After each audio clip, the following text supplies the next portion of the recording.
তাদের গণ অভ্যুত্থানের মাধ্যমে ৪৫ মিনিটের আলটিমেটাম দিয়ে তাকে বঙ্গভবন ছাড়া করা হলো। এমনকি আমাদের একজন কোরআনের পাখি আল্লামা দিলওয়ার হোসেন সাইদি রাহিমাহুল্লাহ তিনি বলেছিলেন, ও আল্লাহ, ও আসমান ও জমিনের মালিক, ৭১ সনে আমাকে তোকমা দেওয়া হচ্ছে আমি ধর্ষণ করেছি, আমাকে লুটেরা বলা হয়েছে, আমি লুণ্ঠন করেছি, আমাকে রাজাকার বলা হয়েছে, দেশের প্রতি আমার বিরুদ্ধাচরণ ছিল। ও আল্লাহ, তোমাকে তোমার জাতির কসম, তোমার ইজ্জতের কসম, তোমার সম্মানের কসম, ৭১-এর কোনো কাদা মাটি আমি দিলওয়ার হোসেন সাইদি রাহিমাহুল্লাহর আমার কোনো গায়ে এরকম তোকমা লাগে নাই। যারা আমাকে এই ধরনের তোকমা দিয়ে আমাকে মানুষের কাছে অপমানিত অপদস্থ করতে চায়, রব্বুল আলামিন তাদেরকে দুনিয়া থেকে ল্যাংটা করে বিদায় করে দিও। আল্লাহ রব্বুল আলামিন তার প্রত্যেকটি কথাগুলোকে বাস্তবতায় রূপান্তর করেছে, বলেন সুবহানাল্লাহ। রাসূলুল্লাহ সাল্লাল্লাহু আলাইহি ওয়াসাল্লাম বলেছেন, আউতামলান, তার মানে হলো সুবহানাল্লাহ বললে এক নেকির পাল্লা ভর্তি সওয়াব দান করবে। আর সুবহানাল্লাহর সঙ্গে যদি আরেকবার আলহামদুলিল্লাহ শব্দটা এক করে দিয়ে দুই শব্দে আল্লাহর পবিত্রতা আর প্রশংসা করতে থাকি, রব্বুল আলামিনের নবী বলেন তার আমলনামায় 2 নেকির পাল্লা সওয়াব দান করা হয়। শুধু তাই নয়, ফজিলত এখনো শেষ হয় নাই। মহানবী সাল্লাল্লাহু আলাইহি ওয়াসাল্লাম বলেছেন, আউতামলাহু মা ফিস সামাওয়াতি ওয়া মা ফিল আরদ, আসমান আর জমিনের মধ্যবর্তী ফাঁকা জায়গা ওই বান্দার আমলনামায় নেকি দিয়ে ভরপুর করে দেওয়া হয়।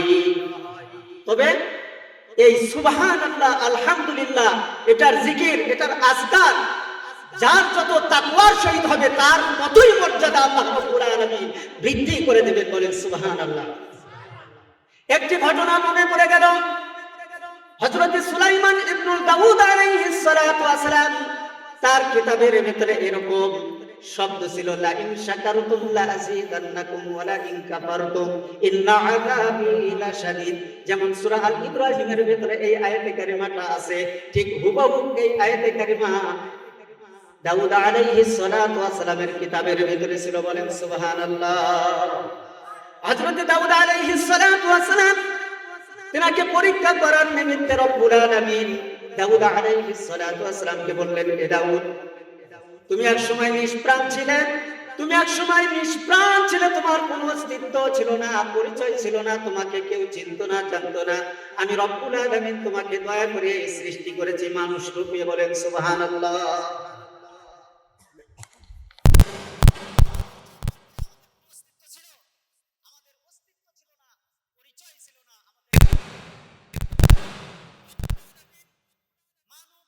হিসেবে আশরাফুল মাখলুকাত হিসেবে আমাদেরকে সৃষ্টি করলেন। তাই দাউদ আলাইহিস সালাতু ওয়াস সালামকে বললেন, দাউদ, তোমাকে আশরাফুল মাখলুকাত করে সৃষ্টি করলাম, সমকালীন যুগের সমস্ত মানুষের ভেতরে তোমার মর্যাদাটাই বেশি করে দিলাম, তার কারণ তোমাকে নবুয়তের দায়িত্ব দিয়েছি। আর নবুয়তের দায়িত্ব যতগুলো নবীদেরকে দেওয়া হয়েছে সমস্ত নবীদেরকেও মুআজিজা দান করা হয়েছিল, বলেন সুবহানাল্লাহ। হযরত দাউদ আলাইহিস সালাতু ওয়াস সালামকে সেই মুআজিজা থেকে বঞ্চিত করা হয় নাই।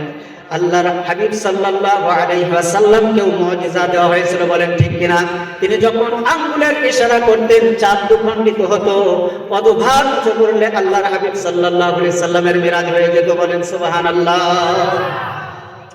তাই দাউদ আলাইহিস সালাতু ওয়াস সালামকে রব্বুল আলামিন পরীক্ষা করার নিমিত্তে বললেন, দাউদ, তুমি এক সময় নিষ্প্রাণ ছিলে, নির্জীব ছিলে, তোমার কোনো অস্তিত্ব ছিল না, পরিচয় ছিল না।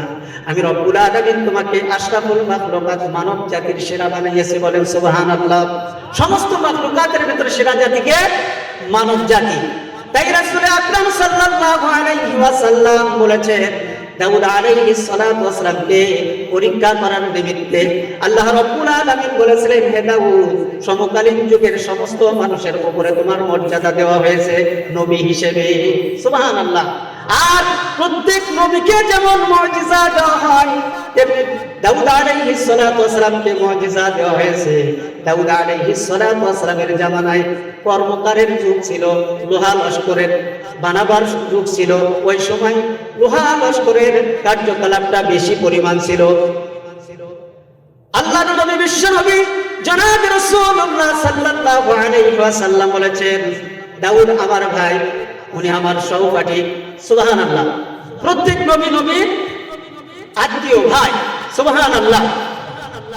রাসূল আকরাম সাল্লাল্লাহু আলাইহি ওয়াসাল্লাম বলেছেন, এই দাউদ আলাইহিস সালাতু ওয়াস সালামকে যখন পরীক্ষা করার নিমিত্তে রব্বুল আলামিন বললেন, এত কিছু তোমাকে নিয়ামত দেওয়া হলো, তুমি আমার প্রশংসা আদায় করে শেষ করে দাও। দাউদ আলাইহিস সালাতু ওয়াস সালাম ভাবলেন, আল্লাহর আমার প্রশংসা করে শেষ করব কি করে? তার কারণ আল্লাহ এমন এক জাত সত্তা, তার প্রশংসা করলে আল্লাহ তাআলা নিয়ামত বাড়িয়ে দেন। সুবহানাল্লাহ বলেন। দাউদ আলাইহিস সালাতু ওয়াস সালাম তাই মহান রব্বুল আলামিনের প্রশ্নের জবাবে রব্বুল আলামিনকে বললেন, রব্বুল আলামিন, আমি আপনার প্রশংসা আদায় করে শেষ করতে পারবো না। আল্লাহ রব্বুল আলামিন বললেন, রাসূল আকরাম সাল্লাল্লাহু আলাইহি সাল্লাম বলেছেন, আল্লাহ রব্বুল আলামিন দাউদ আলাইহিস সালাতু ওয়াস সালামকে বললেন, ও দাউদ, যেহেতু তোমাকে সমকালীন যুগের সমস্ত মানুষের উপরে মর্যাদা দেওয়া হয়েছে, নবুয়তের দায়িত্ব দেওয়া হয়েছে, তোমার হাতের ভেতরে মুজিজা দেওয়া হয়েছে, শক্ত লোহাকে যদি তুমি হাতের মুঠোর ভেতরে নাও, আস্ত কাদা মাটির মতো হয়ে যেত। দাউদ আলাইহিস সালাতু ওয়াস সালাম হাতের কার্যকলাপ দিয়ে কাদা মাটির মতো করে লোহাকে নরম করে যেমন যা ইচ্ছা সমকালীন যুগের যা কিছু প্রয়োজন হতো তাই বানিয়ে ফেলত। বলেন সুবহানাল্লাহ। দাউদ আলাইহিস সালাতু ওয়াস সালামকে সেই জন্য রব্বুল আলামিন বললেন, এত নিয়ামত দান করলাম, শক্ত ধাতুটাকে তোমার হাতের মুঠোয় চাপ দেওয়ার কারণেই নরম করে দেই, তুমি যেমন যা ইচ্ছা তাই তুমি তৈরি করতে পারো, পার্স তৈরি করতে পারো। বলেন সুবহানাল্লাহ। এবার দাউদ আলাইহিস সালাতু ওয়াস সালামকে রব্বুল আলামিন দ্বিতীয়বার বলছেন, এতগুলো নিয়ামত দান করলাম, ও দাউদ, তুমি আমার প্রশংসা আদায় করে শেষ করো। দাউদ আলাইহিস সালাতু ওয়াস সালাম আবার জবাব দিলেন, রব্বুল আলামিন, আমি আপনার প্রশংসা আদায় করে শেষ করতে পারবো না। আসলেই তো তাই, আল্লাহর প্রশংসা আদায় করে শেষ করা যাবে? কখনোই যাবে না। আল্লাহ রাব্বুল আলামিন তাকে পরীক্ষা করার নিমিত্তে আরেকবার বললেন, দাউদ, তুমি যদি আমার নিয়ামতগুলোর প্রশংসা আদায় করে শেষ না করো, নবুয়তের দপ্তর থেকে তোমার নামকে কেটে দেওয়া হবে। তোমার হাতের ভেতরে নবী হিসেবে যে মুজিজা দান করেছি, শক্ত ধাতুটাকে নরম করে যেমন যা ইচ্ছা তুমি তাই তৈরি করতে পারো, এই ক্ষমতা আমি হরণ করে দেব। এবার দাউদ আলাইহিস সালাতু ওয়াস সালাম কেটে জারজার হয়ে সিজদায় পড়ে গিয়ে বললেন, ও রব্বুল আলামিন, আমি তোমার অকৃতজ্ঞ বান্দাদের অন্তর্ভুক্ত নই, বরং তোমার কালামুল্লাহ শরীফের ভেতরে আসমানি কিতাব থেকে যা বুঝেছি, যা আমার উপরে নাজিল করেছো, আমি তা থেকে জেনেছি তোমার একটা নিয়ামতের যদি প্রশংসা আদায় করতে থাকি, তুমি আরেকটা নিয়ামত বাড়িয়ে দিবে, আবার বাড়ানো নিয়ামতের প্রশংসা আদায় করবো, আবার নিয়ামত বাড়িয়ে দিবে। ও রব্বুল আলামিন, আমি যদি আমার হায়াতটা যদি কিয়ামত পর্যন্ত লম্বা করে দাও, আর পুরো হায়াতটা যদি তোমার প্রশংসার পেছনে ব্যয় করে দেই, তারপরেও আমি ঋণী হয়ে যাব, আপনার প্রশংসা আদায় করে শেষ করতে পারবো না। আল্লাহু আকবার। রব্বুল আলামিন খুশি হয়ে দাউদ আলাইহিস সালাতু ওয়াস সালামকে এমন এক কালিমা শিক্ষা দান করলেন, আল্লাহ রাব্বুল আলামিন সেই কালিমা সকল মুসলিম উম্মার জন্য বাধ্যতামূলক ইবাদতের শুরুতেই বলা ফরজ করে দিয়েছেন। বলেন সুবহানাল্লাহ। আল্লাহ রাব্বুল আলামিন বললেন, ও দাউদ, তুমি এইভাবে আমার প্রশংসা আদায় করো, অতীত বর্তমান এবং ভবিষ্যতের যাবতীয় নিয়ামতের প্রশংসার হক আদায় হয়ে যাবে। আল্লাহু আকবার। সকলে বলুন আলহামদুলিল্লাহি রাব্বিল আলামিন। যাবতীয় প্রশংসার মালিক কে? যাবতীয় প্রশংসা অতীত বর্তমান এবং ভবিষ্যতে যা কিছু নিয়ামত আমরা ব্যবহার করছি, করব, আল্লাহ রাব্বুল আলামিন বললেন, এই কালিমার দ্বারা সমস্ত নিয়ামতের প্রশংসা আদায় হয়ে যাবে, বলেন সুবহানাল্লাহ। এইজন্য আল্লাহ রাব্বুল আলামিন নবী করিম সাল্লাল্লাহু আলাইহি সাল্লামের উম্মতদেরকে প্রত্যেকটা নামাজের প্রথম রাকাতেই সূরা ফাতিহা আলহামদুলিল্লাহ পড়া বাধ্যতামূলক ফরজ করে দিয়েছেন, বলেন সুবহানাল্লাহ। আসুন কালামুল্লাহ শরীফ থেকে আমি তিলাওয়াত করেছি, এই তিলাওয়াতের উপরে কিছু আলোচনা আপনাদের শোনাতে চাই। শুনতে রাজি আছেন তো? কতক্ষণ পর্যন্ত? আলোচনা যতক্ষণ পর্যন্ত ইনশাআল্লাহ। আল্লাহ রাব্বুল আলামিন বলেন, কাইফা তাকফুরুনা বিল্লাহি ওয়া কুনতুম আমওয়াতান ফাআহইয়াকুম সুম্মা ইউমীতুকুম সুম্মা ইউহয়ীকুম সুম্মা ইলাইহি তুরজাউন। কাইফা তাকফুরুনা বিল্লাহ, কিভাবে তোমরা কুফরি করো আমি রব্বুল আলামিনের সঙ্গে? কেন কুফরি করো? আল্লাহ রাব্বুল আলামিন বলেন, ওয়া কুনতুম আমওয়াতান, তোমরা ছিলে নিষ্প্রাণ নির্জীব, তোমাদের কোনো অস্তিত্ব ছিল না, পরিচয় ছিল না। ফাআহইয়াকুম, সেখান থেকে আমি তোমাদেরকে প্রাণবন্ত করলাম, জীবন্ত করলাম, বলেন সুবহানাল্লাহ। সুম্মা ইউমীতুকুম, অতঃপর সেই হায়াত থেকে তোমাকে মৃত্যু দান করে আমার সান্নিধ্যে নেব। তার নামটা কি বলেন তো? মৃত্যু। ফাআহইয়াকুম সুম্মা ইউমীতুকুম, আল্লাহ তাআলা বলেন তোমরা এক সময় নিষ্প্রাণ ছিলে, সেখান থেকে তোমাদেরকে জীবিত করেছি, প্রাণবন্ত করেছি। এই জীবনের আবার পরিসমাপ্তি ঘটিয়ে দেব। সুম্মা ইউমীতুকুম, অতঃপর মৃত্যু দ্বারা, বলেন সুবহানাল্লাহ। তাহলে যেতে হবে আমাদের কবরে, বলেন ঠিক কিনা? একদিন মাটির ভেতরে হবে ঘর, রে মন আমার কেন বান্ধ দালান ঘর, হে মন আমার কেন বান্ধ দালান ঘর। প্রাণ পাখি উড়ে যাবে পিঞ্জর ছেড়ে, ধরা ধামে সবই রবে, তুমি যাবে চলে। বন্ধু বান্ধব যত, মাতা পিতা তারা শুধু, বন্ধু বান্ধব যত, মাতা পিতা তারা শুধু, সকলই হবে তোমার পর, হে মন আমার কেন বান্ধ দালান ঘর। দেহ তোমার চার মোচার গলে পচে যাবে,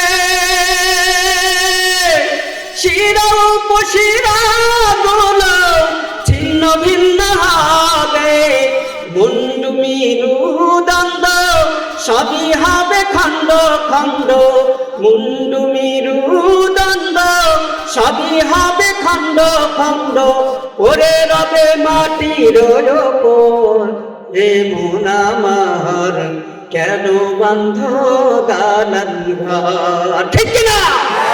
আল্লাহ রাব্বুল আলামিন বললেন, ওয়া কুনতুম আমওয়াতান, অতঃপর তোমাদেরকে এই জীবনের পরিসমাপ্তি ঘটিয়ে মৃত্যু দান করব, আবার সেই মৃত্যু থেকে সুম্মা ইউহয়ীকুম, পূর্ণাজ্জিত করব, সুম্মা ইলাইহি তুরজাউন, অতঃপর তোমরা আমার দিকে প্রত্যাবর্তন করবে, বলেন সুবহানাল্লাহ।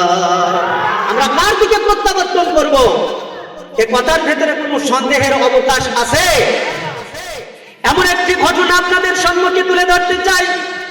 কুরআনুল কারীমের সূরা আল বাকারার ভেতরে আল্লাহ রাব্বুল আলামিন বলেছেন, আলাম তারা ইলাল্লাযী হাজ্জা ইব্রাহিমা ফী রাব্বিহি আন আতাহুল্লাহুল মুলক। আল্লাহ রাব্বুল আলামিন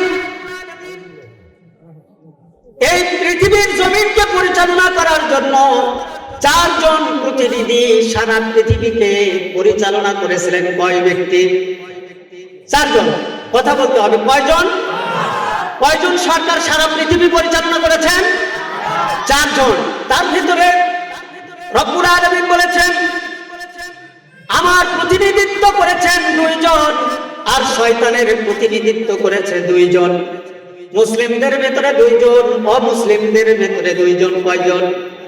এই চারজন বাদশা সারা পৃথিবীকে, আল্লাহর এই জমিনটাকে পরিচালনা করেছে। কেউ হিজবুল্লাহর পথে পরিচালনা করেছে, আর কেউ হিজবুল শয়তানের পথে পরিচালিত করেছে। বলেন নাউজুবিল্লাহ। তেমনি এক ঘটনা নবী ইব্রাহিম আলাইহিস সালাতু ওয়াস সালামের জামানায় আল্লাহর হাবিব, আল্লাহর বন্ধু, আল্লাহর প্রিয় মাহবুব খলিল ইব্রাহিম আলাইহিস সালাতু ওয়াস সালামকে নবী হিসেবে যখন প্রেরণ করেছিলেন, সেই সময় একজন স্বৈরা শাসক ছিলেন। তার নামটা কি? মিস্টার নমরুদ। কি বলেন? মুসলিমদের ভিতরে দুইজন সারা বিশ্ব পরিচালনা করেছেন। একজন হলো সুলাইমান আলাইহিস সালাতু ওয়াস সালাম, আর একজন হলো যুলকারনাইন। সুবহানাল্লাহ বলি। মুসলিমদের ভিতরে দুইজন সারা পৃথিবী পরিচালনা করেছে। একজন হলো মিস্টার নমরুদ, আর একজন হলো বখতে নাসার। আমি বখতে নাসারের আলোচনাটাও করবো ইনশাআল্লাহ, যাতে করে আমাদের বুঝতে কোনো বাকি না থাকে। মৃত্যুর পরে আমাদের যে পুনরুত্থিত হতে হবে, এই বিষয়টা যেন আমাদের পরিষ্কার হয়ে যায়। বলেন সুবহানাল্লাহ।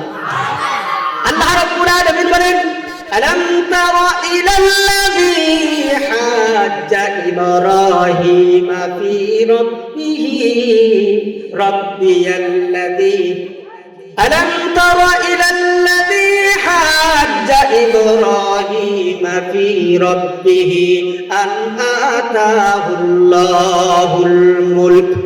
মুলক মানে কি? রাষ্ট্র। মুলক মানে কি? রাষ্ট্র।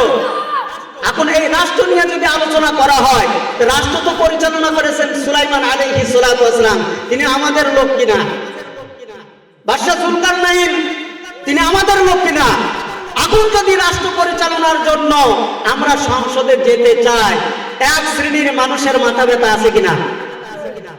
তারা মনে করে তারা নামাজ পড়বে, মসজিদে জিকির আজকার করবে, তারা কেন এই রাজনীতি করবে? আসলে যে রাজনীতি পূর্বের থেকে হয়ে আসছে ওরা জানি না, ঠিক কিনা? ওদের জবাবে আল্লাহ রাব্বুল আলামিন বলেন, আলাম তারা ইলাল্লাযী হাজ্জা ইব্রাহিম ফি রাব্বিহি আন আতাহুল্লাহুল মুলক। আমার এই জমিনকে পরিচালনা করার জন্য একজন ব্যক্তির কাঁধে আমি দায়িত্ব দান করেছিলাম, সম্মান দান করেছিলাম।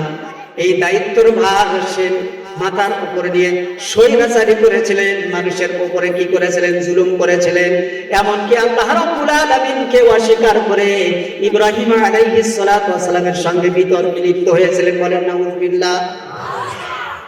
সেই কথাটাই কুরআনুল কারীমের সূরা আল বাকারার ভিতরে আল্লাহ রাব্বুল আলামিন কোট করেছেন, যাতে আগামী দিনের স্বৈরাচাররা এর থেকে শিক্ষা গ্রহণ করতে পারে। হক থাকবে, বাতিল থাকবে। বলেন সুবহানাল্লাহ। যেখানে হক থাকবে সেখানে বাতিল থাকবে, আর যেখানেই বাতিল থাকবে সেই বাতিলের বিরুদ্ধে লড়াই হবে, সংগ্রাম হবে। এটাই হলো মুসলমানদের নীতি। বলেন ঠিক কিনা? আল্লাহ রাব্বুল আলামিনের নবী ইব্রাহিম খলিলুল্লাহ তিনি বলেন, إذ قال إبراهيم ربي الذي يحيي ويميت। ইব্রাহিম আলাইহিস সালাতু ওয়াস সালাম এই মিস্টার নমরুদকে রব হিসেবে মানলেন না। ওর মাথা ব্যথা শুরু হয়ে গেল, ও মৌলবাদ শুরু করলো, মৌলবাদের তকমা দিতে লাগলো ইব্রাহিম আলাইহিস সালাতু ওয়াস সালাম। আমাদের জামানায় মৌলবাদের তকমা আছে কিনা? আমার ভাইরা, إذ قال إبراهيم ربي الذي يحيي ويميت। মিস্টার নমরুদ যখন বলল আমি তো রব, আমি রব, ইব্রাহিম আলাইহিস সালাতু ওয়াস সালাম বললেন, না তুমি রব হতে পারো না। তার কারণ আমার রব তো তিনি যিনি হায়াত দিতে পারে, মৃত্যু ঘটায় দিতে পারে। কি করতে পারে? হায়াত দান করতে পারে এবং মৃত্যু ঘটাতে পারে। এবার মিস্টার নমরুদ আরেক দফা তার উপরে চাপ সৃষ্টি করলো এবং তার সমাজের কিছু গর্ভবতী লোকদেরকে তার সম্মুখে হাজির করে তাদের পেটকে সিজার করে সন্তান বের করে বলল, আমি রব, আমি সন্তান জন্ম দিতে পারি। চিৎকার দিয়ে বলেন নাউজুবিল্লাহ। এরপরে কিছু সন্তানদেরকে গলা টিপে হত্যা করে ওই সময় ইব্রাহিম আলাইহিস সালাতু ওয়াস সালামকে বললেন, আমি যেমন জন্ম দিতে পারি আবার মৃত্যু ঘটা দিতে পারি, বলেন নাউযুবিল্লাহ। ইব্রাহিম আলাইহিস সালাতু ওয়াস সালাম তারপরেও তাকে স্বৈরাচার তকমা দিয়ে সেখান থেকে মুখ ফিরিয়ে নিয়ে বললেন, আমার আল্লাহ তো সেই আল্লাহ, ক্বালা ইব্রাহিম ফাইন্নাল্লাহা ইয়াতি বিশ-শামসি মিনাল মাশরিকি ফাআতি বিহা মিনাল মাগরিবি ফাবুহিতাল্লাযী কাফার। ইব্রাহিম খলিল বললেন, আমার রব তিনি, যিনি হায়াত দিতে পারেন, মৃত্যু ঘটায় দিতে পারেন। নমরুদ তখন গর্ভবতী নারীদেরকে একত্র করে তাদের জ্যান্ত মানুষের পেটকে ছিঁড়ে ফেলে দিয়ে সন্তানদেরকে বের করে ইব্রাহিম খলিলুল্লাহর সম্মুখে পেশ করে বলতেছেন, আমিও জন্ম দিতে পারি, বলেন নাউযুবিল্লাহ। বলেন তো সন্তানটাকে উনি জন্ম দিয়েছেন না আল্লাহ রাব্বুল আলামিন দিয়েছেন? আবার যে তিনি হত্যা করলেন, জুলুম করলেন আত্মার উপরে, এই সিস্টেম এটা ভালো না মন্দ? মন্দ। আল্লাহর নবী আল্লাহর খলিল ইব্রাহিম আলাইহিস সালাতু ওয়াস সালাম বললেন, আমার রব তো তিনি হায়াত দিতে পারেন, মৃত্যু ঘটায় দিতে পারেন।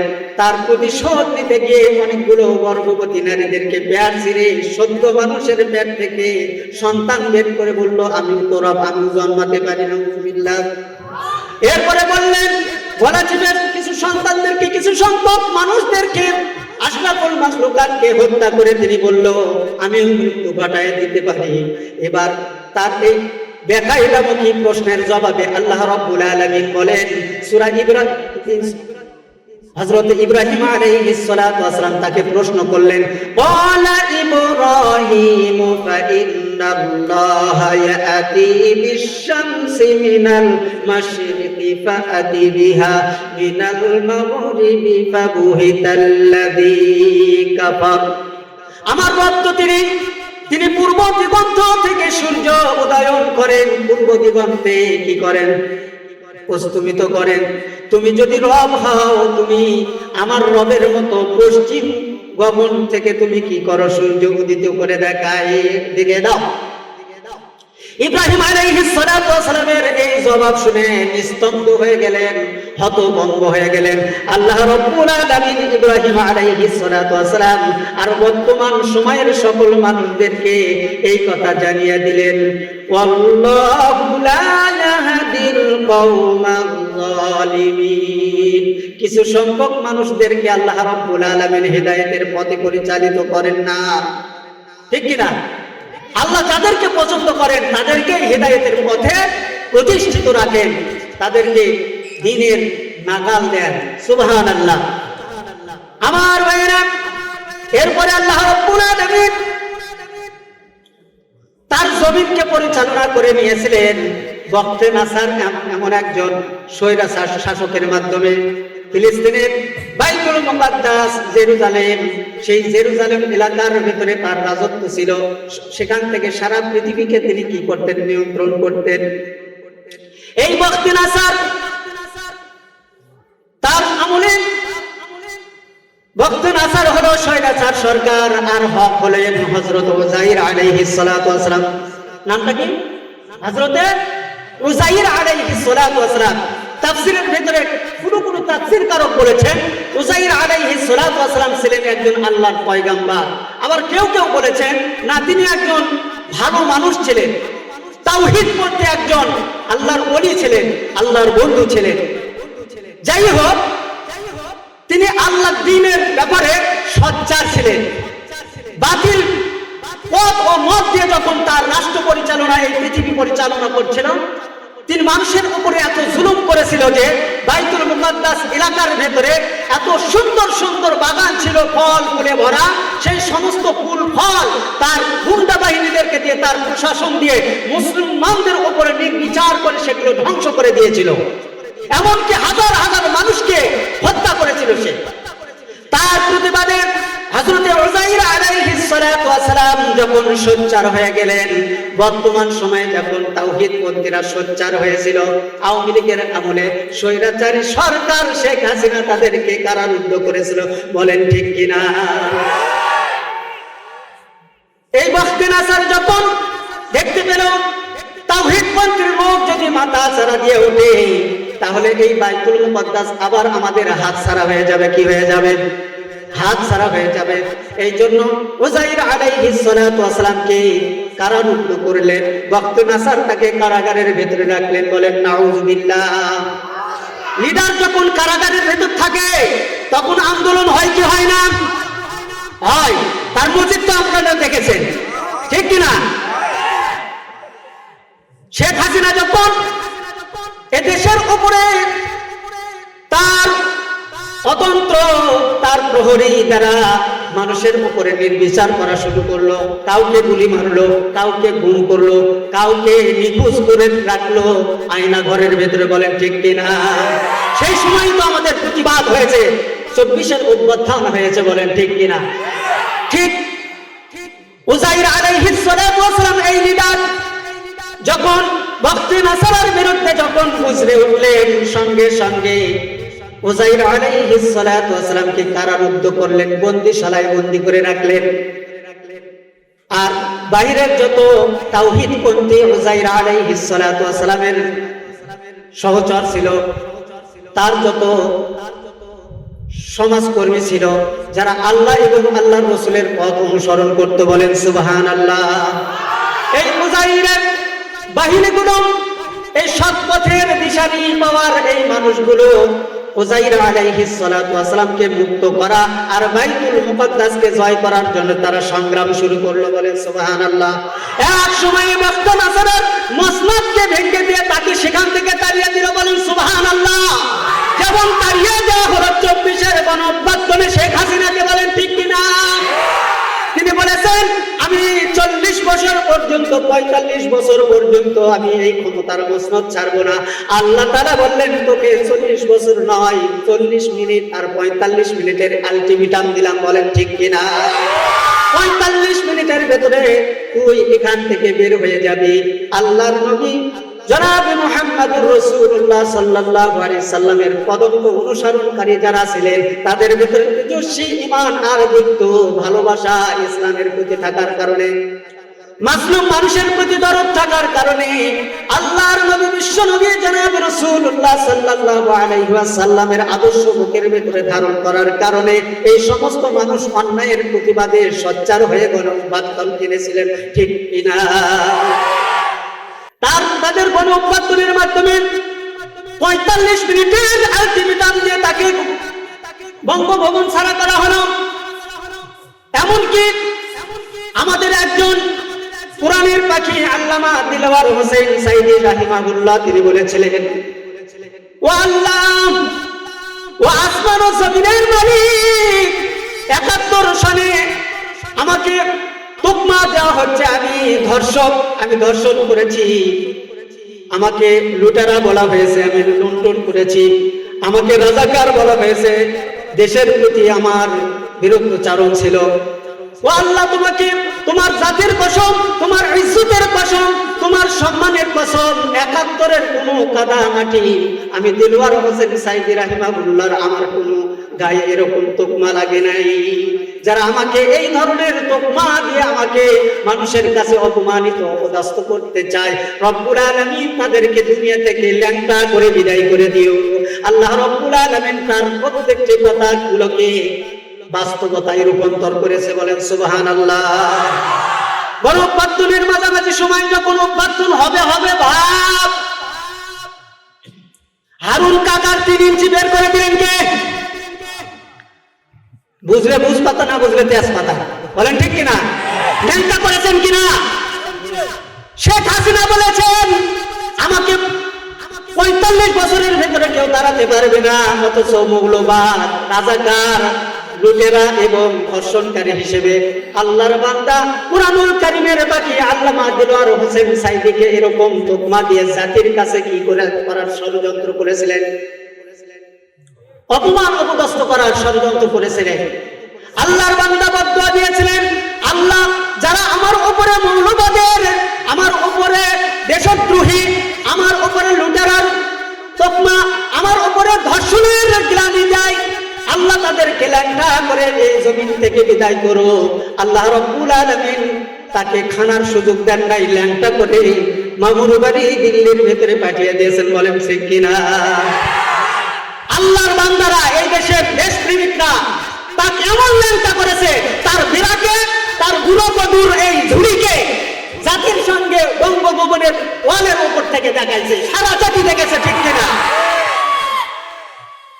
কোরআনের পাখিকে তোমরা ধর্ষণকারী বলো? তিনি বদদোয়া করেছেন, যারা আমাকে ধর্ষণের তকমা দেয় তারা যেন ন্যাংটা হয়ে যায়। তার শেখ হাসিনার বিরাট দেখায় আল্লাহ তাআলা সেখান থেকে লাঞ্ছিত করছেন। বলেন ঠিক কিনা? আল্লাহ এইভাবে প্রতিশোধ নেন আল্লাহর ওলিদের কথা। আমার ভাইয়েরা, হযরত উযাইর আলাইহিস সালাতু ওয়াস সালাম তার সহসর বিন্দুগণ আন্দোলন করে যখন বাইতুল মুকদ্দাস মুসলমানদের অনুকূলে নিলেন, ভক্ত নাসারার কারারুদ্ধকে ধ্বংস করে দিয়ে উযাইর আলাইহিস সালাতু ওয়াস সালামকে মুক্ত করে বের করলেন। সুবহানাল্লাহ। এই সময় উযাইর আলাইহিস সালাতু ওয়াস সালাম একটা গাধা নিয়ে পদচারণ করে, কখনো কখনো গাধার পিঠে সাওয়ার করে, আবার কখনো কখনো আল্লাহর জমিন পরিভ্রমণ করে এই ধ্বংসস্তূপগুলো দেখতে দেখতে, আল্লাহর নিয়ামতের এই সমস্ত অবলীলা ধ্বংস করার নমুনা দেখতে দেখতে তিনি ক্লান্ত হয়ে বসে পড়ে গেলেন। উযাইর আলাইহিস সালাতু ওয়াস সালাম তিনি যখন বাইতুল মুকদ্দাস জেরুজালেম যখন মুক্ত হলো, মুসলমানদের অনুকূলে আসলো, বাইতুল মুকদ্দাস জিয়ারতের জন্য যখন রওনা করলেন, তিনি দেখলেন আও কাল্লাযী মাররা আলা ক্বরিয়াতিন ওয়া হিয়া খাবিয়াতুন আলা উরুশিহা। তিনি এক জনপদের হাজার হাজার মানুষগুলোকে হত্যা করা হয়েছে। রব্বুল আলামিন হাজার হাজার বাড়ি ঘরকে ধ্বংস করে দেওয়া হয়েছে, হাজার হাজার ফুল ফসলকে নষ্ট করে দেওয়া হয়েছে। এই জনবসতি আবার কিভাবে পুনর্জীবিত হবে? এই মানুষগুলো কেমনে আবার পুনরুজ্জীবিত হবে? কিভাবে এই মানুষগুলোর আবার বসতি শুরু হবে? সবগুলো মানুষকে মেরে তো বিস্মার করে দিয়েছে।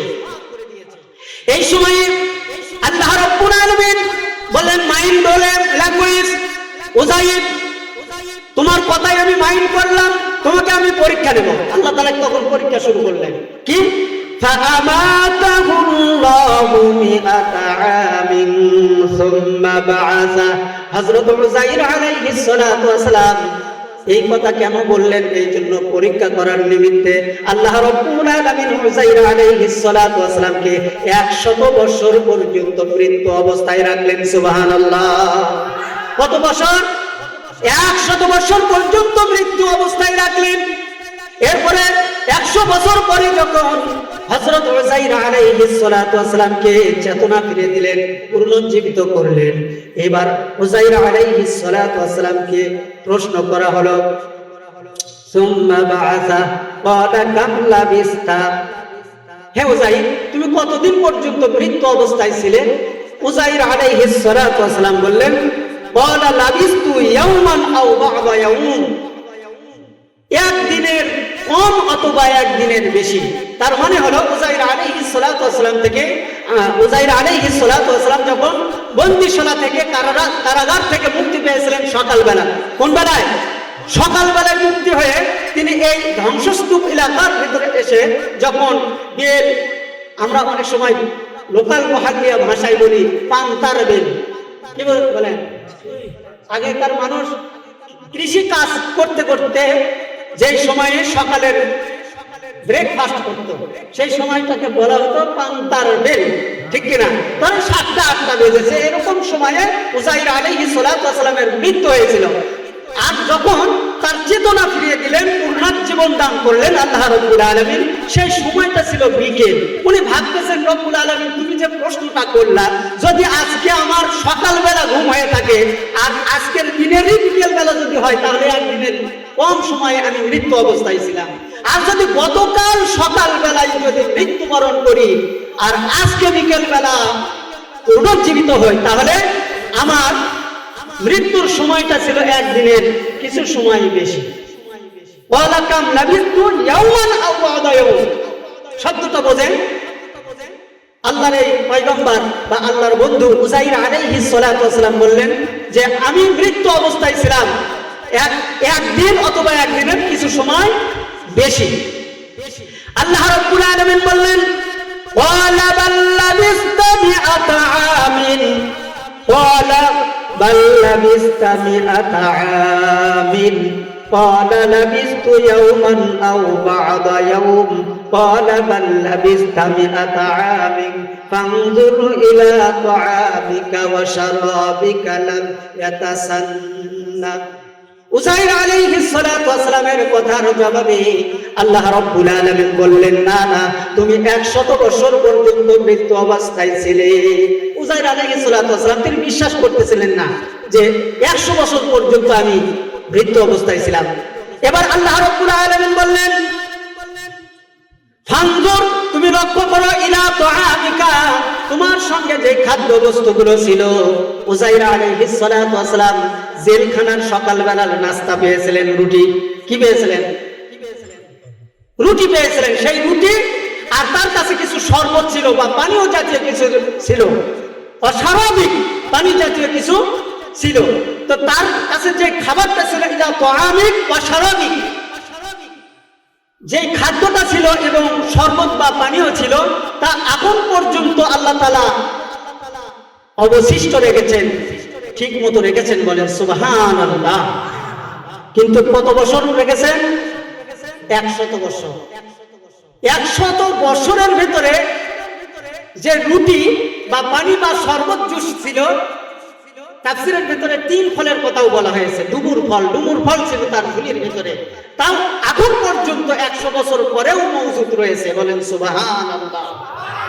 অক্ষত রয়েছে, কোনো ডিস্টার্ব হয় নাই, পচে যায় নাই, গলে যায় নাই, তার ভিতরে কোনো জার্ম সৃষ্টি হয় নাই। আল্লাহু আকবার। আল্লাহ রাব্বুল আলামিন বললেন, তোমার খাদ্য এবং তোমার শরবত পানির দিকে লক্ষ্য করো, এখন পর্যন্ত অবশিষ্ট রয়েছে, মওজুদ রয়েছে, আমি সংরক্ষণ করেছি। তখন উযাইর আলাইহিস সালাতু ওয়াস সালাম আরো কনফিউজড হয়ে গেলেন, তার ঈমানের উপর দৃঢ় থাকলেন। আমি একদিন অথবা একদিনের বেশি পরিমাণেই কি ছিলাম? মৃত্যু ছিলাম। আল্লাহ তাআলার কথাকে বিশ্বাস করতে চাচ্ছেন না। আল্লাহ রাব্বুল আলামিন এবার তার আরোহণকারী গাধার কথা বললেন, ওয়ানজুর ইলাল ইযামি কাইফা নুনশিজুহা সুম্মা নাকসুহা লাহমা। তুমি নজর করে দেখো, তাকিয়ে দেখো তোমার ওই নিদর্শনের দিকে। তুমি যেই সাওয়ারের উপরে সাওয়ার হয়ে এসেছিলে গাধা, ওই গাধার অস্তিত্বের দিকে তাকাও, তার হাড় গোড়গুলো মাটির সঙ্গে নিশ্চিহ্ন হয়ে গেছে। আল্লাহু আকবার। এবার তখন সে ভাবতেছে, হ্যাঁ তাহলে হতে পারে 100 বছর পর্যন্ত আমি কি ছিলাম? মৃত্যু অবস্থায় ছিলাম। আমার ভাবছিরা, এই পৃথিবীর জমিনে কেবলমাত্র এই উযাইর আলাইহিস সালাতু ওয়াস সালামের বয়সটাই ছিল বাপ মায়ের চাইতে বেশি। আল্লাহু আকবার। এরকম কাহিনী কারো দেখেছেন? অথচ উযাইর আলাইহিস সালাতু ওয়াস সালাম যেহেতু 100 বছর পর্যন্ত মৃত্যু অবস্থায় ঘুমিয়েছিলেন, এর ভিতরে তার পিতামাতা যুবক বয়স থেকে তারা বৃদ্ধ অবস্থায় উপনীত হয়ে গিয়েছে। বলেন সুবহানাল্লাহ। তার সমকালীন যুগের অনেক মানুষগুলো বৃদ্ধ হয়ে মারাও গিয়েছে।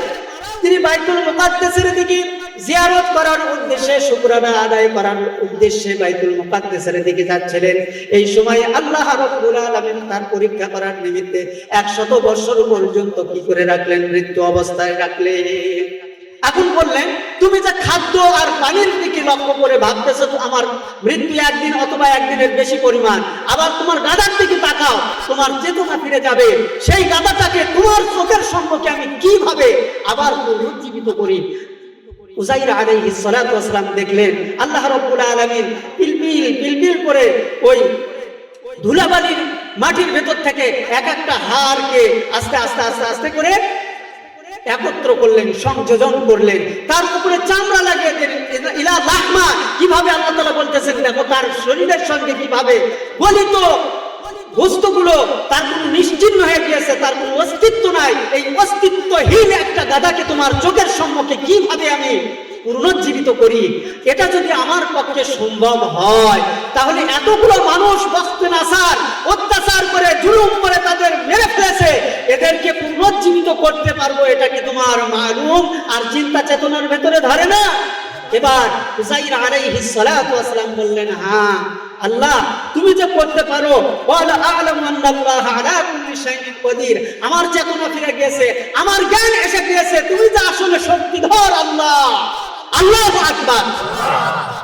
আমার ভাইরা, শুধু তাই নয়, এই কুরআনুল কারীমের পরের আয়াতে আল্লাহ রাব্বুল আলামিন বলেছেন, ওয়া ইয ক্বালা ইব্রাহিমু রাব্বি আরিনি কাইফা তুহয়িল মাউতা ক্বালা আওয়ালাম তু'মিন ক্বালা বালা ওয়ালাকিন লিয়াতমাইন্না আলা কলবি ক্বালা ফাখুযুহুন্না আরবা'াতান মিনাত তায়র ফাসুরহুন্না ইলাইকা থুম্মা জা'আল আলা কুল্লি জাবালিন মিনহুন্না জুজআন থুম্মা দু'উহুন্না ইয়াতিনাকা সা'য়া।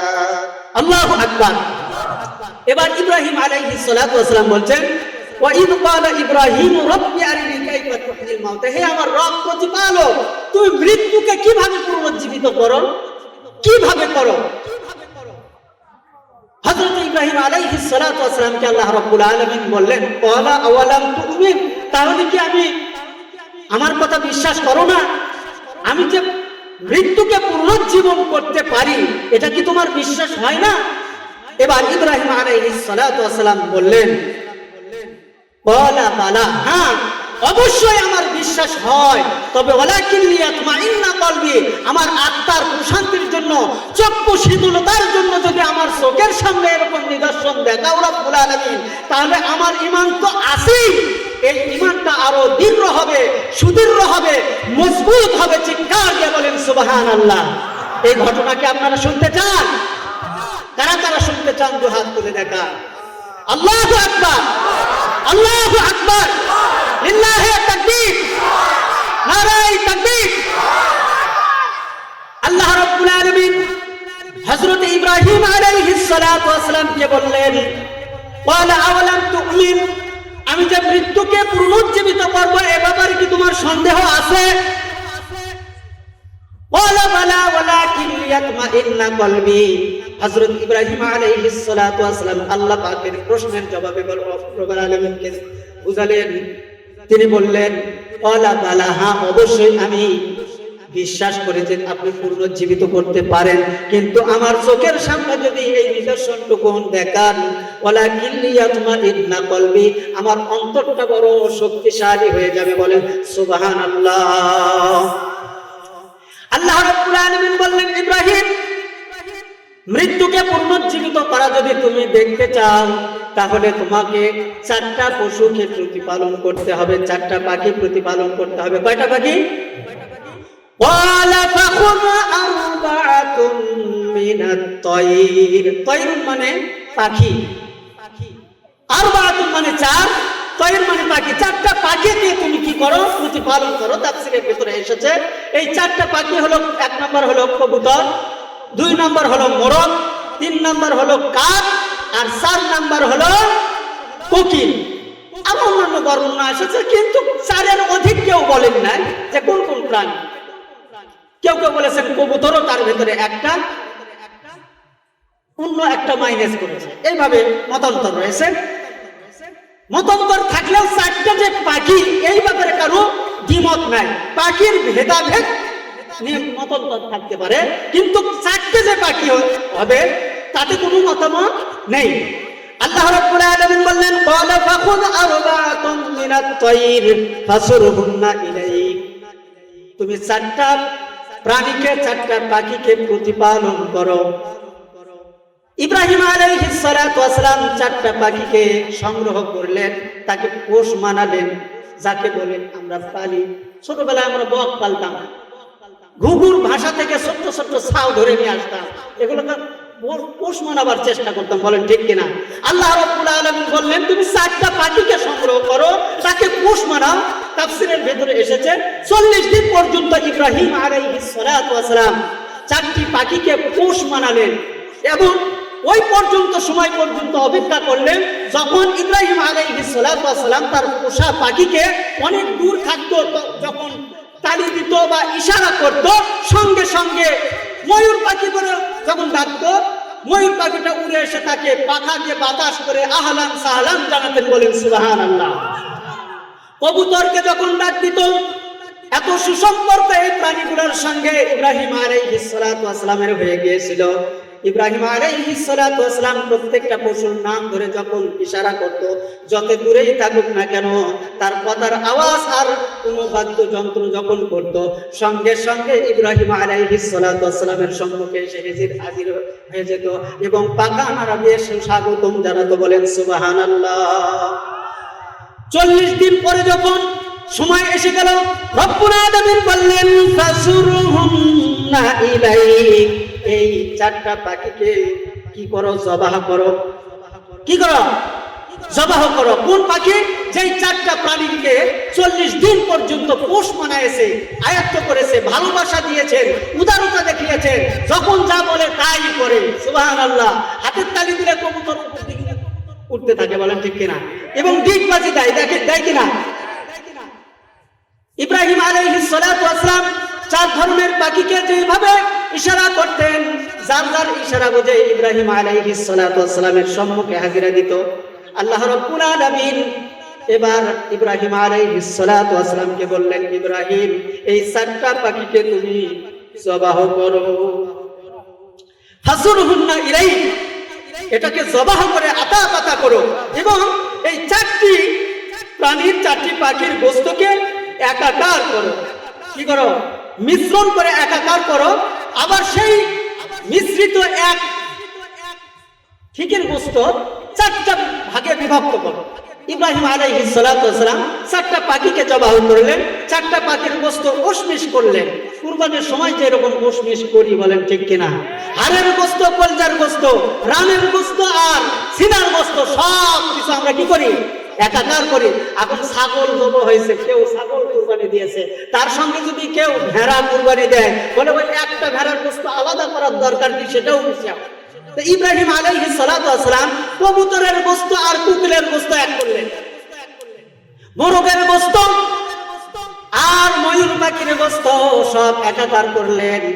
সমস্ত গোশতকে একাকার করার পরে 4টা ভাগে বিভক্ত করলেন, বলেন সুবহানাল্লাহ। এরপর রব্বুল আলামিন ইব্রাহিম আলাইহিস সালাতু ওয়াস সালামকে বললেন, সুম্মা জাআলা আলা কুল্লি জাবালিন মিনহুন্না জুজআন সুম্মা দুউহুন্না ইয়াতিনাকা সাইয়া।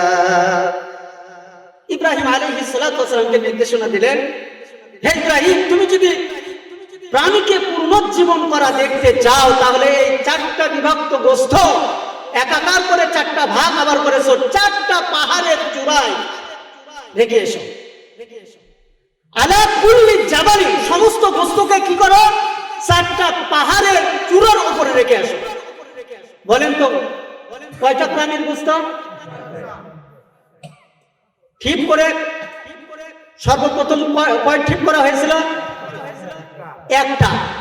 সবগুলো মিশ্রণ করার পরে আবার ভাগ কয়টা করা হলো? এই 4টা ভাগ। আলা কুল্লি জাবালি, সমস্ত গোশতকে 4 ভাগে বিভক্ত করে 4টা পাহাড়ের চূড়ার উপরে রেখে দেওয়া হলো। আল্লাহু আকবার। এবার 4টি পাহাড়ের মাঝখান থেকে হযরত ইব্রাহিম আলাইহিস সালাতু ওয়াস সালামকে রব্বুল আলামিন ডাক দিয়ে বললেন, সুম্মা দুউহুন্না ইয়াতিনাকা সাইয়া। হে ইব্রাহিম, তুমি তোমার সেই পোষা পাখিগুলোকে জবাহ করেছো, সেই পাখিগুলোর নাম, এক একটা পাখির এক একটা নাম রয়েছে। কবুতর, কোকিল, মোরগ, আছে কিনা? 4টা প্রাণীর আলাদা আলাদা বৈশিষ্ট্য নাম রয়েছে। এক এক করে তুমি ডাক দিতে থাকো। ইব্রাহিম আলাইহিস সালাতু ওয়াস সালাম প্রথমে ডাক দিলেন কবুতর। তার পোষা কবুতর সেই গোশতের টোপলার ভেতর থেকে 4টা পাখির গোশত মিশ্রণকৃত একটা টোপলার ভেতর থেকে একটা কবুতর করে আসলো, বলেন সুবহানাল্লাহ। এক টোপলার ভেতর কি খালি কবুতরের গোশত ছিল? কয়টা? আরো 3টে। আরো 3টে ছিল, বলেন ঠিক কিনা? আরো 3টে আলাদা আলাদা বৈশিষ্ট্যের প্রাণীর বস্তু থেকে একটা প্রাণী হয়ে ইব্রাহিম আলাইহিস সালাতু ওয়াস সালামের সম্মুখে এসে পাখা নাড়া দিয়ে সুস্বাগতম জানালেন। সেই কবুতরটি, যেই কবুতরটা 40 দিন পর্যন্ত পোষ মানিয়েছিল, বলেন সুবহানাল্লাহ। এরপরে রব্বুল আলামিন ইব্রাহিম আলাইহিস সালাতু ওয়াস সালামকে বললেন, ইব্রাহিম, আরেকটা পাহাড়ের দিকে লক্ষ্য করে তুমি আরেকটা প্রাণীর নাম ধরে ডাকো। এবার ময়ূর পাখিকে ডাক দেওয়া হলো। ময়ূর পাখি আরেকটা পাহাড়ের চূড়ো থেকে 4 ভাগে বিভক্তকৃত এক টুকরার ভেতরে 4টা প্রাণীর বস্তু থেকে একটা ময়ূর পাখি সঙ্গে সঙ্গে উড়ে এসে তাকে সুস্বাগত জানালো। চিৎকার দিয়ে বলেন সুবহানাল্লাহ। আমার বাপজিরা, এইভাবে 4টি প্রাণীকে ডাক দিল ইব্রাহিম আলাইহিস সালাতু ওয়াস সালাম। সঙ্গে সঙ্গে তার 4টি প্রাণী সেইভাবে ঘুরে আসলো, যেইভাবে জবাহ করার আগ পর্যন্ত তার সঙ্গে পোষ মানে তার সঙ্গে বন্ধুত্ব করে যেইভাবে পরিচয় ছিল সেইভাবে তার কাছে উপস্থাপন করলো। চিৎকার দিয়ে বলেন সুবহানাল্লাহ, সুবহানাল্লাহ, আলহামদুলিল্লাহ, লা ইলাহা ইল্লাল্লাহ, সুবহানাল্লাহ, আলহামদুলিল্লাহ, লা ইলাহা ইল্লাল্লাহ। তুমি বাঁচাও, তুমি মারো, তুমি বাঁচাও, তুমি মারো, বেঁচে রাখো অবিরত, তুমি বাঁচাও, তুমি মারো। ঠিক কিনা? আমাদের মারেন কে? আমাদেরকে বাঁচান কে? আর নমরুদ যেভাবে বাঁচালো, যেভাবে মৃত্যুবরণ করলো, সেই কৌশল কি আসলে আদৌ সত্য নাকি? ওই কৌশলগুলো সমস্ত স্বৈরাচার সরকাররা এরকম প্রতিপালন করে যাচ্ছে, নাউযুবিল্লাহ। সুতরাং এই স্বৈরাচারদের ভিতরে ঈমানকে টিকে রাখতে গিয়ে অনেক ভাই শাহাদত বরণ করতেছে। এই যে কয়েকদিন আগে ওসমান হাদি শাহাদত বরণ করলেন, কিসের জন্য ভাইরা? দেশপ্রেমিক হওয়ার জন্য, কুরআন সুন্নাহর আদলে কথাবার্তা বলার জন্য। স্বৈরাচারী কোন মতবাদকে তিনি প্রশ্রয় দিবেন না, এই জন্যই তাকে জীবন দিতে হয়েছে, বলেন ঠিক কিনা? তিনি শাহাদাতের মর্যাদা কি করেছেন? গ্রহণ করেছেন। আল্লাহ পাক রব্বুল আলামিন মুমিনদেরকে কিছু বৈশিষ্ট্যতা দান করেছেন। শুনতে রাজি? মুমিনদের বৈশিষ্ট্য হলো 8টি। কয়টি? মুমিনদের বৈশিষ্ট্য কয়টি? আল্লাহ রাব্বুল আলামিন সূরা তাওবার ভিতরে বলেছেন, আত-তাইবুন।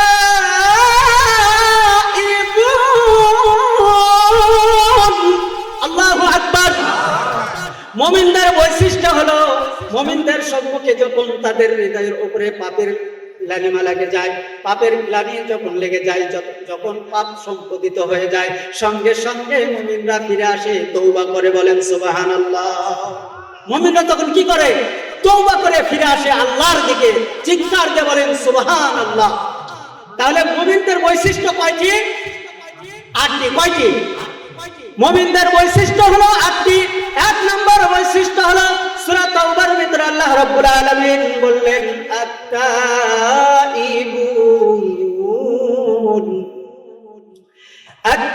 আত-তাইবুন আল-আবিদুন আল-হামিদুন,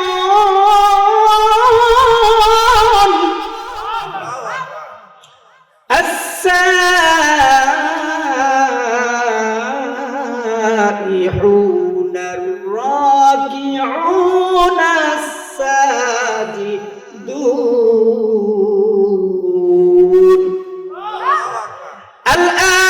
الآمرون بالمعروف والناهون عن المنكر। الله أكبر। মুমিনের বৈশিষ্ট্য কয়টি?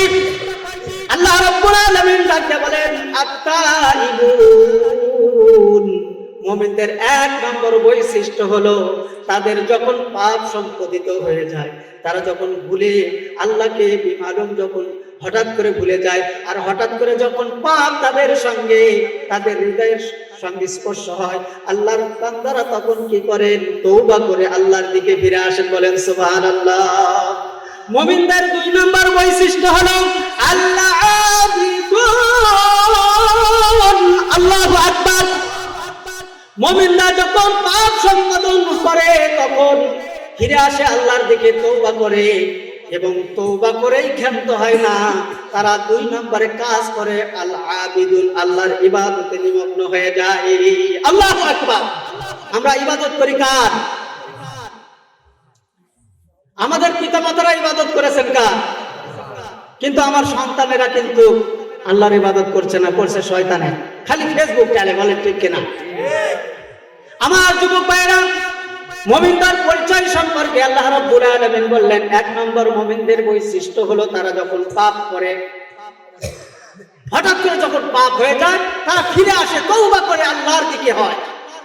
আর আল আবিদুন, তারা ইবাদত করে, আল্লাহর কাছে নত জানো হয়, তারা ইবাদত বন্দেগী করে। সুবহানাল্লাহ। একটা পাপ যখন করে ফেলেছে তখন সেই পাপ করে শুধু ফিরেই আসে না, আল্লাহর ইবাদতে নিমজ্জিত হয়ে যায়। বলেন সুবহানাল্লাহ।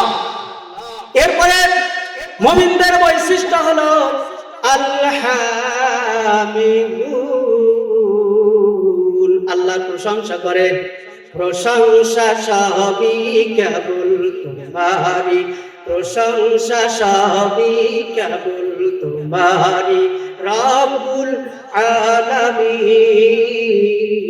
দয়ালু মেহেরবান করুণায় অফুরান, দয়ালু মেহেরবান করুণায় অফুরান, শেষ বিচারের দিন, শেষ বিচারের দিন। ঠিক কিনা?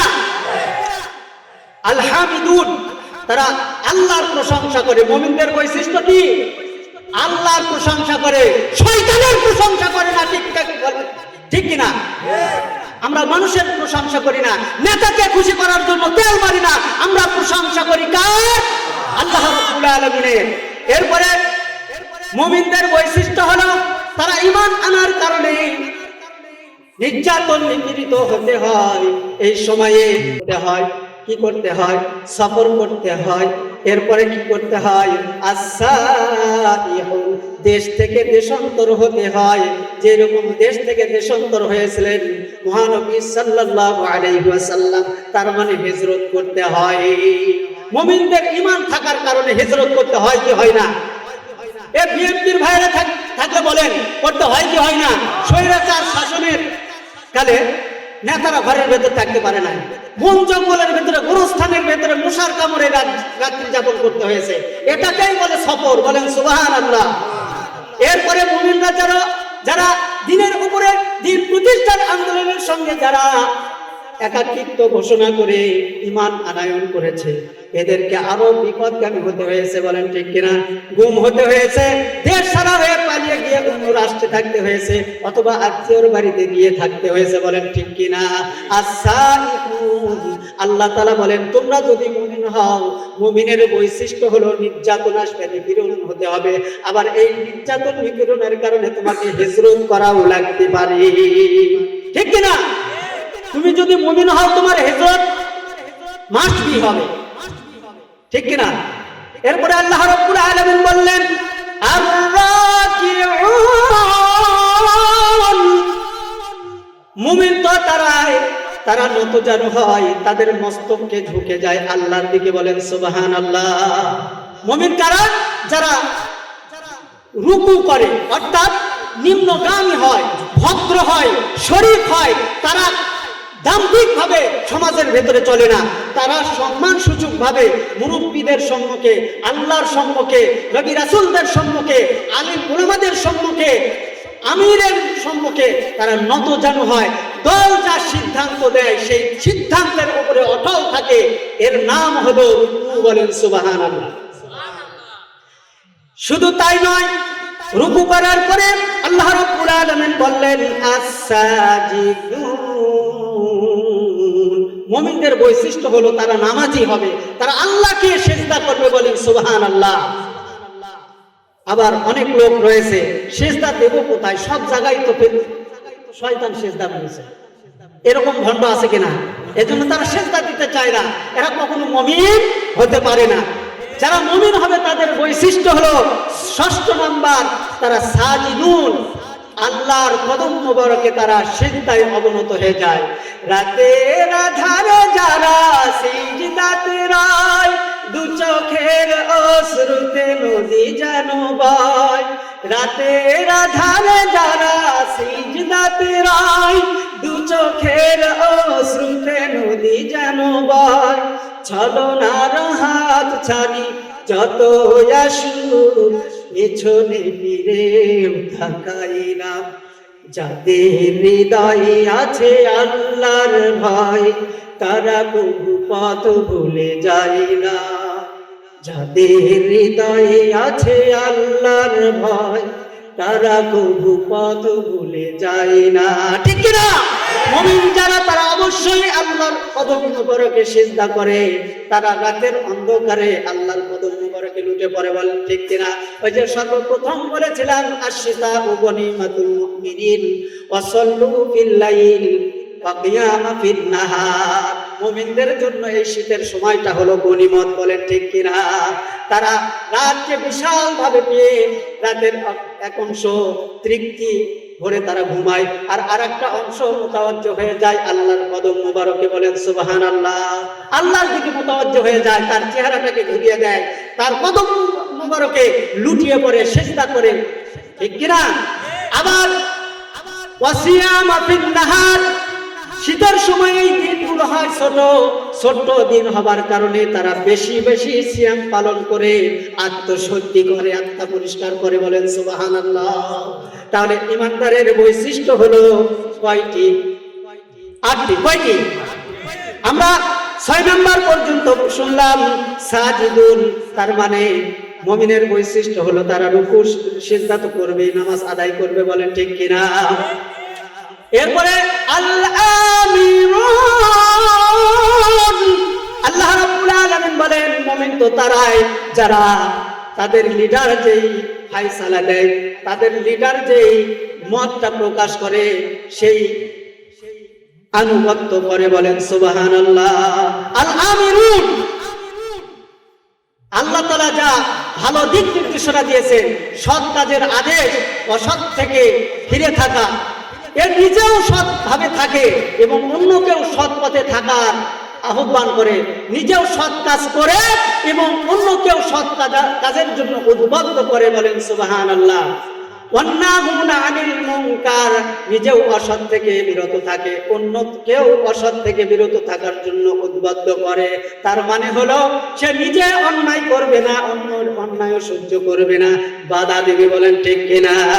আজকাল সৎ কাজে বাধা দেওয়া, সৎ কাজে নিষেধ করার লোক অনেক পাওয়া যায়, কিন্তু অসৎ কাজে নিষেধ করার লোক খুব কম পাওয়া যায়।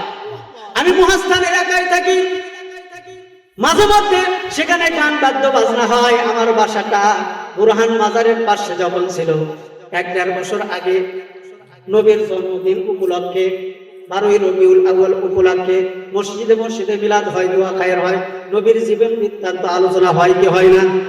আর এক শ্রেণীর বদমাইশরা, মাজার পুজিরা সেই দিনে গান বাদ্য বাজনায় লিপ্ত হয়। ওরাও নাকি নবীর আসে। আসলে কি সেই দিন গান বাদ্য বাজানোর দিন? এমন বিকট আওয়াজে বড় বড় দেখছে, এটা তো কি, এর থেকে 4টা হবে, এক একটা সাউন্ড বক্সের মুখটা এরকম, যখন বিট হয় ধাক ধাক করে কলজা এসে কাঁপে। রাত 3টা পর্যন্ত এই গান বাদ্য বাজনা হলো। ভাবলাম সারা রাত তো ঘুম হলো না, তাদের গান বাদ্য বাজনায় আমার ঘুমটা নষ্ট হলো। কিন্তু বাকি সময়টা কি করব? যদি একটু তাহাজ্জুদ করতে পারতাম, কোরআন তেলাওয়াত করতে পারতাম, আমার আত্মার প্রশান্তি হতো। কিন্তু না, গান বাদ্য বাজনা তো আর থামে না। ওরা ফজর পর্যন্ত নিয়ত করেছে গান বাদ্য বাজনা করবে। ঘুম থেকে উঠলাম, মিসওয়াক একটা হাতের ভিতরে নিলাম, দাঁত ঘষলাম আর মাথায় একটা টুপি রাখলাম। বুরহান মাজারের পাশে এক ভদ্র লোকের বাসা, 3 তলা বাসা যায় দেখবেন, সেখানে হাজী সাহেব বসবাস করেন, তারাও কোনো বাধা দেয় না। পাশে মসজিদ, এ পাশে বটের গাছের নিচে মাজার, দেখছেন কিনা? বটের গাছের গোড়ার নিচে বুরহানুদ্দিনের মাজার, সেই মাজারের সম্পর্কে একটা চত্বর আছে, এক পাশে হচ্ছে পাক আর এক পাশে হচ্ছে না পাক, এই গান বাজনা, বলেন ঠিক কিনা? আমি সেখানে গিয়ে হুট করে বক্সের লাইনটা অফ করে দিলাম, অবাক হয়ে গেল। এবার ডাকতে বললাম, তা'মুরুনা বিল মা'রুফ ওয়া তানহাউনা আনিল মুনকার, সৎ কাজের আদেশ করা, অসৎ থেকে নিষেধ করা, এটা হলো ঈমানি দায়িত্ব। আমরা আপনাদের অনেক বিরক্ত সহ্য করলাম, রাত 3টা বেজে গেছে, আপনাদের কাজ আপনারা করেছেন, এখন আমাদের কিছু কাজ আছে, আমাদেরকে করতে দেন। অবাক হয়ে গেল। এই যে অন্যায়কে প্রতিহত করার একটা সুসাহস, এটা নিয়ে যখন উপস্থিত হলাম, ওদেরকে বললাম সারা রাত হয়েছে, রাত 3টা বাজে, এখন আপনাদের মতো করে আপনারা করলেন, আমাদেরও তো কিছু করার আছে, করতে দেন, ঘুমটা তো খাইছেন সারা রাতে। হতভম্ব হয়ে সেখান থেকে উঠে গেল। আবার কেউ কেউ একটু দাঁত কিটিমিটিও করলো, কিন্তু লাভ নেই। সৎ কাজের জন্য অসৎ কাজ নিষেধ করার জন্য বেশি মানুষের প্রয়োজন হয় না, উমরের মতো একজন উমরের উত্তরসূরি হলেই যথেষ্ট, বলেন ঠিক কিনা? এই জন্য উমরের মতো হতে হবে। উমর বিন খাত্তাব রাদিয়াল্লাহু তাআলা আনহু ঈমানকে বুকের ভেতরে ধারণ করতে হবে। আল্লাহ রাব্বুল আলামিন যেন আমাদেরকে সেই ঈমানের দীপ্ত ঈমান নিয়ে বেঁচে থাকার তৌফিক দান করেন, সকলেই বলে আমিন। ঈমানের পথে অবিচল থেকে আমার মরণ যেন হয়, ঈমানের পথে অবিচল থেকে আমার মরণ যেন হয়, তোমারই কাছে মিনতি আমার, তোমারই কাছে মিনতি আমার, মহামহিম দয়াময়, ঈমানের পথে অবিচল থেকে আমার মরণ যেন হয়, প্রতিদিন মিথ্যের মুখোমুখি হয়, বেদিন ফাসিকেরা করে হই চাই, আযাজিল এসে গুমরাহি সুরগান মেতে তোলে মহুমায়, ঈমানের পথে অবিচল থেকে আমার মরণ যেন হয়, সকলে বলে আমিন। আমার যুবক ভাইরা, আপনাদের সম্মুখে কিছু একটু নসিহত, অল্প কিছু নসিহত। আল্লাহ রাব্বুল আলামিন বললেন, ওয়াকাদা রাব্বুকা আল্লা তা'বুদু ইল্লা ইয়্যাহু ওয়া বিল ওয়ালিদাইনি ইহসানা। আল্লাহ রাব্বুল আলামিন বলেন, আমার পক্ষ থেকে বান্দা তোমাদের উপরে ফয়সালা হলো, এই দুনিয়ার জমিনে একমাত্র গোলামি করবে, একমাত্র ইবাদত করবে আমার। আমরা ইবাদত করব কার?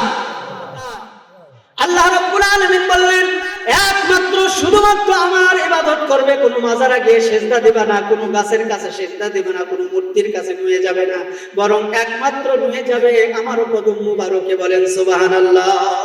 তাই রব্বুল আলামিন বান্দাদেরকে ডেকে বলেন, ওয়াকাদা রাব্বুকা আল্লা তা'বুদু ইল্লা ইয়্যাহু ওয়া বিল ওয়ালিদাইনি ইহসানা। এই দুনিয়ার জমিনে একমাত্র শুধুমাত্র আমি রব্বুল আলামিনের কাছে তোমরা ইবাদত বন্দেগী করবে, অন্য কোনো ইলাহ মানবে না।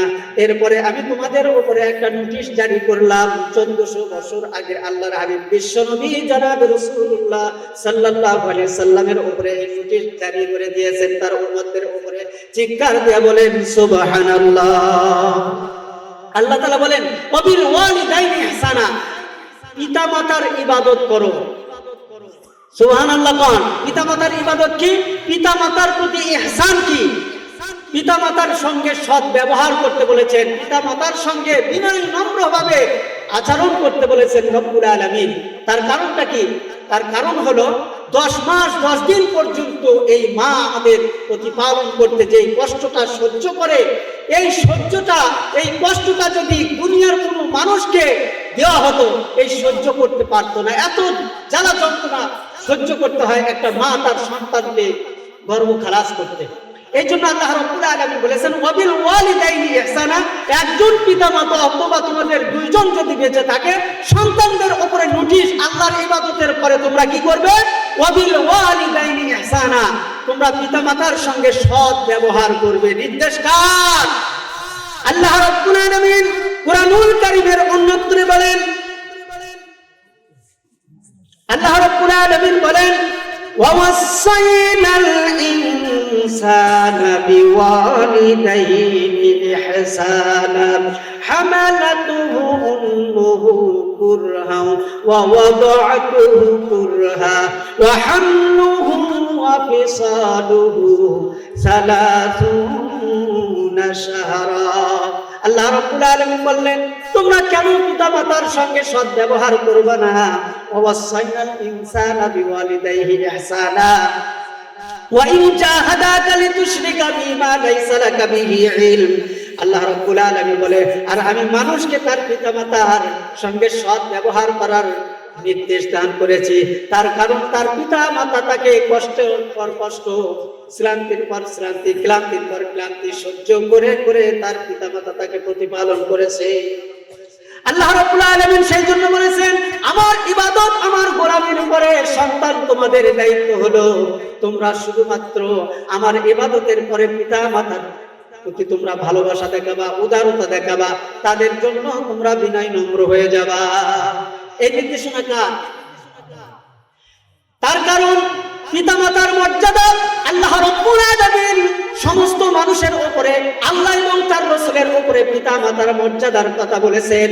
আল্লাহর হাবিব বিশ্বনবী জনাব রাসূলুল্লাহ সাল্লাল্লাহু আলাইহি ওয়াসাল্লাম বলেছেন মান আসবাহা মুতিআন লিল্লাহ ফি ওয়ালিদাইহি আসবাহা লাহু বাবান মাফতুহান মিনাল জান্নাহ ওয়া মান আমতা আসিয়ান লিল্লাহি ফি ওয়ালিদাইহি আসবাহা লাহু বাবান মাফতুহান মিনান নার। বলেন নাউযুবিল্লাহ। আরেকবার বলেন সুবহানাল্লাহ। এই হাদিসটার ভিতরে আল্লাহ রাব্বুল আলামিন সন্তানদের জন্য সুখবরও দিয়েছেন, আবার দুঃসংবাদও দিয়েছেন। এই জন্য একবার সুবহানাল্লাহ আর একবার নাউযুবিল্লাহ বলালা। আল্লাহর নবী বিশ্বনবী জনাব রাসূলুল্লাহ সাল্লাল্লাহু আলাইহি ওয়াসাল্লাম বলেছেন মান আসবাহা মুতিআন লিল্লাহি ফি ওয়ালিদাইহি আসবাহা লাহু বাবানি মাফতুহানি মিনাল জান্নাহ। তোমরা পিতামাতার সঙ্গে সৎ ব্যবহার করো, ভালো ব্যবহার করো, তার কারণ তাদের সন্তুষ্টির কারণে জান্নাতের সমস্ত দরজা আল্লাহ রাব্বুল আলামিন সন্তানের জন্য খুলে দেয়। আবার ওই সন্তান যদি তার পিতামাতার সঙ্গে নাফরমানি করে ওমান আমসা আসিয়ান বিল্লাহি ফি ওয়ালিদাইহি আসবাহা লাহু বাবানি মাফতুহানি মিনান নার। হাদিসটার বর্ণনা হলো নবী করিম সাল্লাল্লাহু আলাইহি ওয়াসাল্লাম বলেছেন ও সন্তান তোমাদের সম্মুখে যদি একজন অথবা দুইজন পিতামাতা জীবদ্দশায় থাকে, একজন অথবা দুইজন যদি জীবদ্দশায় থাকে, এরকম হয় না যে বাপ বেঁচে আছে মা মারা গিয়েছে আবার দুইজনই বেঁচে আছে, হয় কিনা?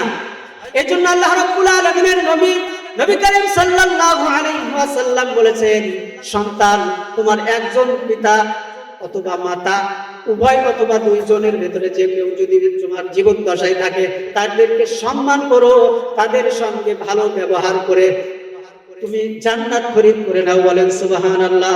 তার কারণ জান্নাত হলো পিতামাতার পদতলে, ঠিক কিনা? আল্লাহর নবী বিশ্বনবী জনাব রাসূলুল্লাহ পিতামাতার মর্যাদা এত সুবিশাল করেছেন, পিতামাতাকে যদি সন্তুষ্ট করা যায় আল্লাহর নবী বিশ্বনবী জনাব রাসূলুল্লাহ সাল্লাল্লাহু আলাইহি ওয়াসাল্লাম বলেছেন নির্ঘাত সে জান্নাতি হয়ে যাবে। বলেন সুবহানাল্লাহ।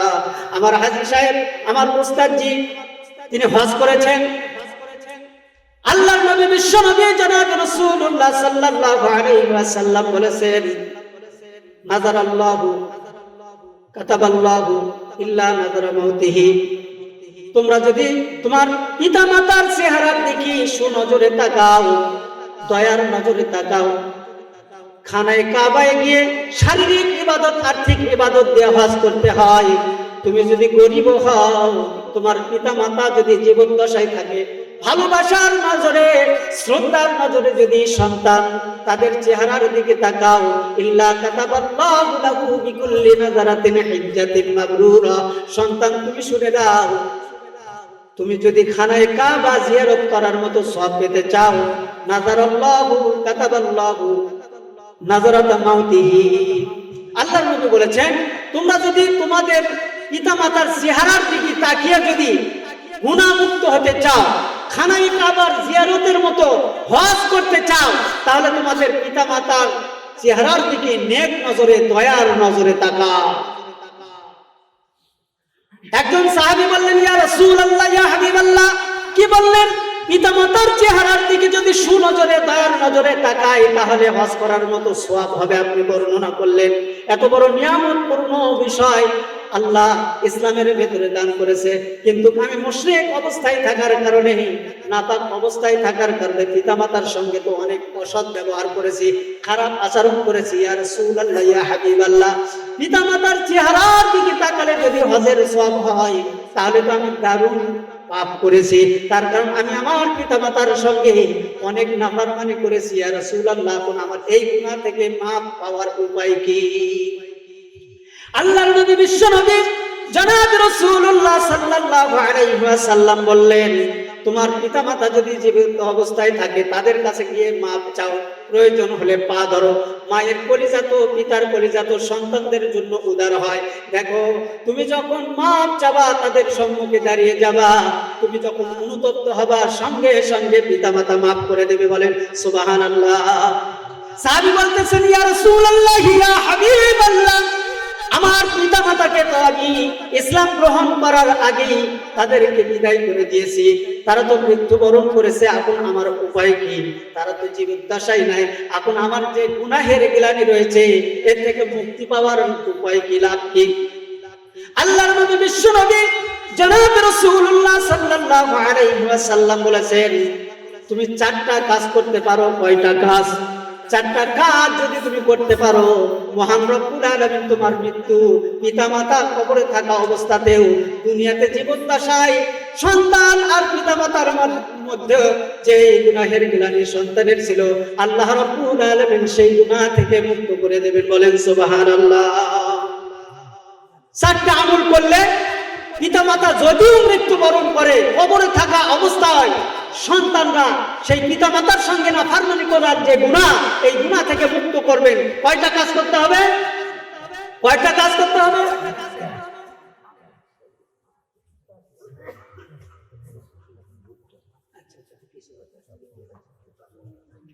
আচ্ছা বাবুজিরা, আপনারা উঠবেন না তো? চারটা কাজ করলে যদিও পিতামাতা কবরে চলে যায়, মৃত্যুবরণ করে, তাদের সঙ্গে আর দেখা সাক্ষাৎ হওয়ার উপায় নেই সন্তানের।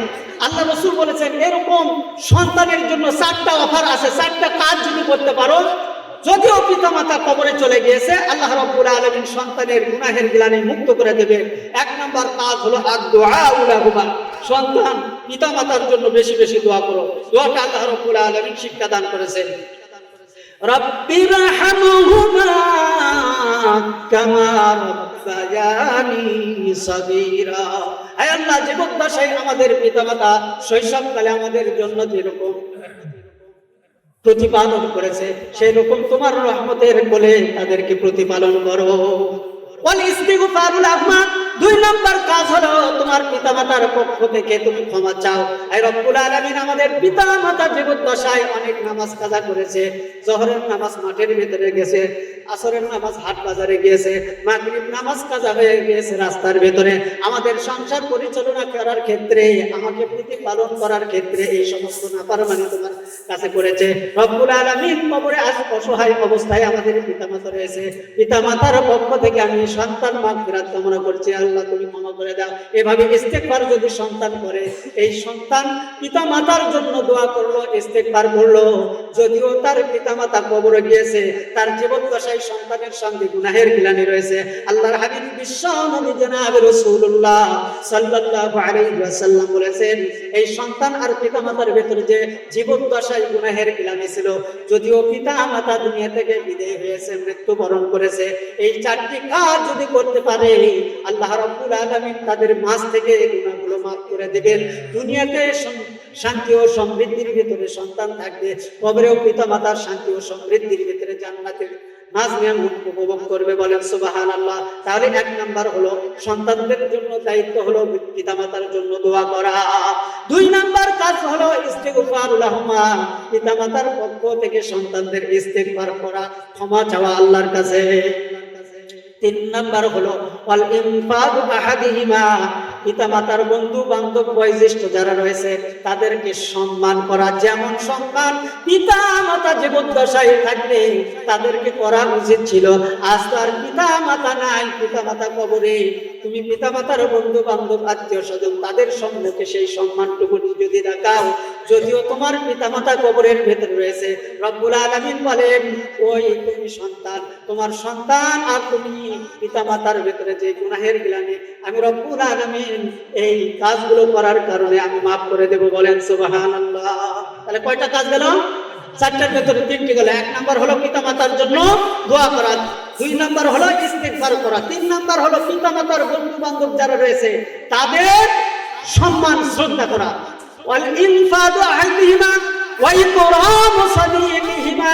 চতুর্থ নাম্বার কাজ হলো পিতামাতার বন্ধু বান্ধবী যারা রয়েছে তাদেরকে ইকরাম করা, সহযোগিতা করা। হাট বাজারে যাচ্ছে মুরব্বীরা, আজ তো পিতামাতা নাই, আপনি বাইক নিয়ে যাচ্ছেন, এফজেড নিয়ে যাচ্ছেন, কার গাড়ি নিয়ে যাচ্ছেন, তাদেরকে একটু লিফট দেন, আপনার একই খরচার ভেতরে হয়ে যাবে। এই যে ইকরাম করলেন, শীতের সময় বাবা মা কল চেপে পানি গ্রহণ করতে পারছে না, আপনি এক বদনা পানি ওজুর জন্য দেন, এক বালতি পানি আপনি গোসলের জন্য দেন। এই যে ইকরাম করলেন, আপনার পিতা মাতা নাই, বয়োজ্যেষ্ঠদেরকে এরকম খেদমত করলেন, ইকরাম করলেন, এই সওয়াবটা আপনার মরহুম পিতা মাতার আমলনামায় যাবে। আল্লাহ রাব্বুল আলামিন সন্তান আর পিতা মাতার ভেতরে জীবদ্দশায় যে গুনাহের গ্লানি ছিল, যা ক্ষমা নেওয়ার সুযোগ ছিল না, আল্লাহ রাব্বুল আলামিন সেই গুনাহকে এই চারটি কাজের বিনিময়ে আল্লাহ রাব্বুল আলামিন ক্ষমা করে দেবেন, বলেন সুবহানাল্লাহ।